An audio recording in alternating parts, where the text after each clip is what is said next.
There are moments in life when a person drifts so far from themselves that they almost forget what it felt like to be whole.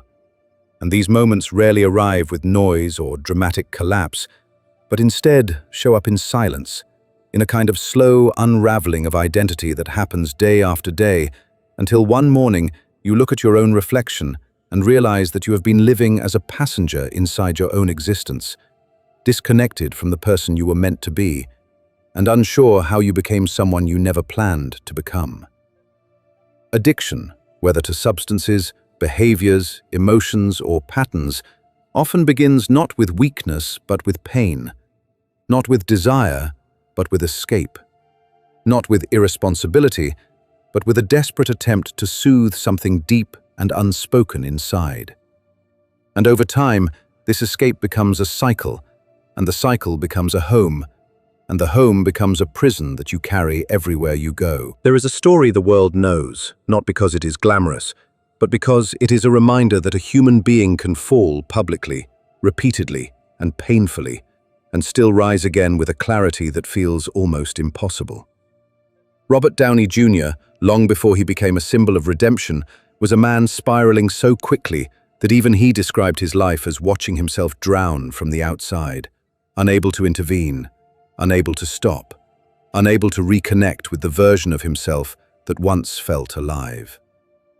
His addiction began early, shaped by a household where substances were part of the atmosphere rather than an exception. And when a child grows up in such an environment, the distinction between comfort and danger becomes blurred, and the brain learns the wrong patterns, the wrong signals, the wrong ways to navigate discomfort. As his talent took him into Hollywood, the world adored him, celebrated him, admired him. But admiration does not repair the nervous system, and applause does not heal a brain that learned chaos before it learned stability.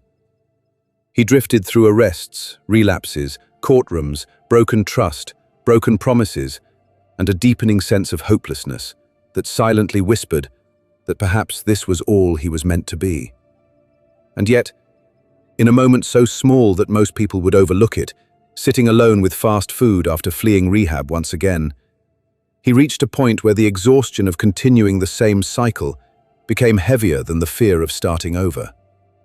And in that quiet breath, he realized that the self he had been carrying was no longer capable of bringing him forward, and something inside him dissolved so that something new could emerge. This moment, humble and unpolished, was an example of what the Japanese call Kishi Kaisei, the act of dying symbolically so that you may return to life with a new mind, a new direction, and a new identity. But this episode is not about celebrity or fame. It is about the universal experience of standing at the edge of yourself and wondering whether it is still possible to return to a life worth living. And the truth is that every human being, at some point, faces a version of this threshold. Addiction is not limited to substances. It can be the addiction to distraction, to emotional numbness, to overthinking, to validation, to the familiar pain that feels easier to return to than the unknown world beyond it. And while addiction is often judged harshly, the science behind it reveals something far more compassionate. The addicted brain is not morally broken. It is chemically trapped, neurologically reshaped, and biologically confused. And this understanding matters because shame has never cured a single addiction, but understanding has saved thousands. Inside the brain of an addicted person, dopamine pathways shrink in sensitivity, meaning that ordinary joys, sunlight, food, conversation, achievement, music, lose their ability to create pleasure, and the brain becomes hungry for the artificial spike that the addiction provides. Over time, the addiction is no longer about seeking pleasure. It is about avoiding the discomfort of being sober, a state where the world feels flat, empty, colorless, and difficult to tolerate. This is why people say they want to quit and yet find themselves returning.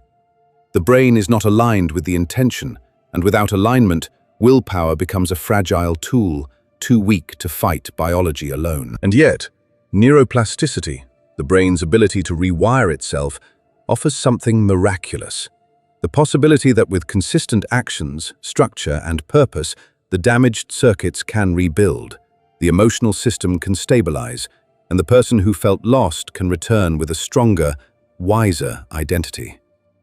This is where Kishi Kaisei becomes not just a poetic idea, but a practical map. To rise from the dead, you must first accept that the old version of you is finished, not as a failure, but as a natural ending.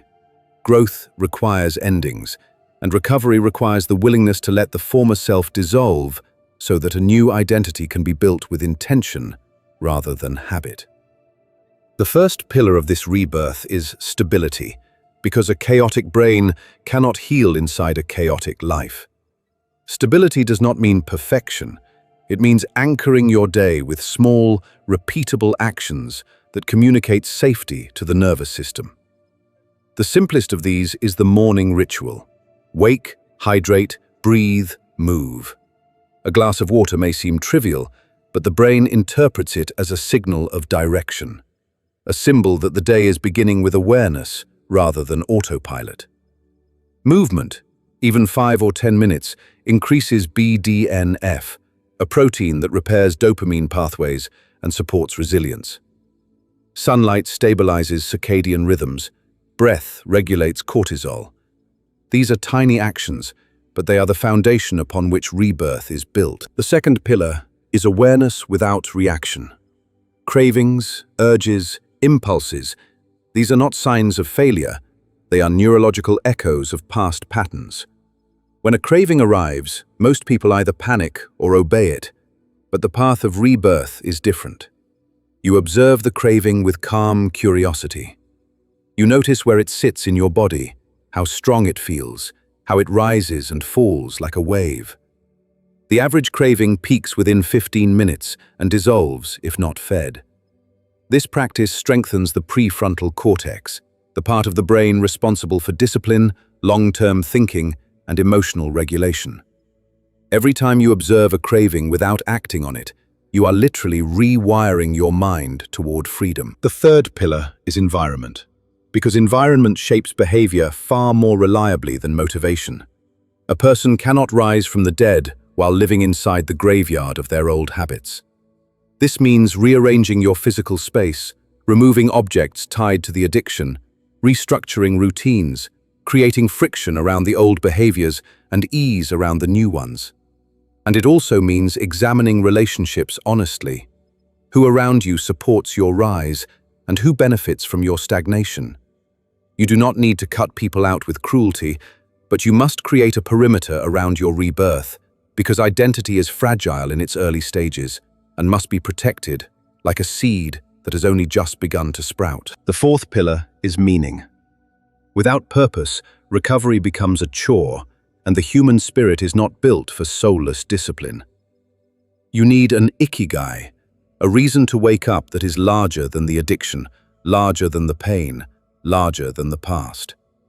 This purpose does not need to be grand, it only needs to be honest. Maybe it's becoming a more present parent, or returning to a dream you abandoned, or creating a life where you no longer feel ashamed, or simply wanting to feel alive again. When you find that reason and repeat it to yourself daily, it becomes the emotional engine that carries you through the difficult days. The fifth pillar is identity reconstruction. You cannot stay clean by telling yourself, "I must not use." You stay clean by becoming someone who does not need to use. This is the heart of Kishi Kaisei, not forcing change, but transforming identity. A person who rises from the dead does not return to who they were. They become someone capable of living in a way the old self could not. This identity is built with consistent actions, acting like the person you want to become even before you fully feel like them. Over time, action becomes habit. Habit becomes identity. Identity becomes destiny. And finally, the sixth pillar is returning after the fall. Relapse is not the opposite of recovery. Staying down is. Every time you fall, you learn something new about your triggers, your vulnerabilities, your blind spots. Falling does not erase the progress, it refines it. The people who succeed are not the ones who never fall. They are the ones who return every single time. Because returning is what builds the reborn identity. This is the quiet power behind the greatest comebacks. Not perfection, but persistence. When Robert Downey Jr. rebuilt his life, it was not because he was stronger than others. It was because he allowed the old self to die and became someone new. Someone who valued structure, purpose, discipline, faith, community, and accountability. His story is not about success. It is about surrender, acceptance, reconstruction, and rebirth. It is a reminder that anyone, regardless of how far they've fallen, can rise again with clarity and intention. And you, listening right now, have your own version of this moment. Maybe you're tired of the cycle. Maybe you're carrying shame you don't speak about. Maybe you've lost something: trust, health, direction, dignity, and you want to reclaim it. Or maybe you've been waiting for a sign that it's not too late to start over. This is that sign. Not because I'm saying it, but because you are still here, still listening, still caring enough to imagine a different life. The very act of listening to this means you have not surrendered to the darkness. It means the part of you that wants to live is still alive, still fighting, still reaching. And that part of you, that small, persistent spark, is the beginning of your own rebirth. Kishi Kaisei doesn't ask you to be perfect. It asks you to return, to stand up one more time than you fall, to choose life even when it feels heavy, to rebuild slowly and quietly, to create an identity capable of walking forward without carrying the weight of the past.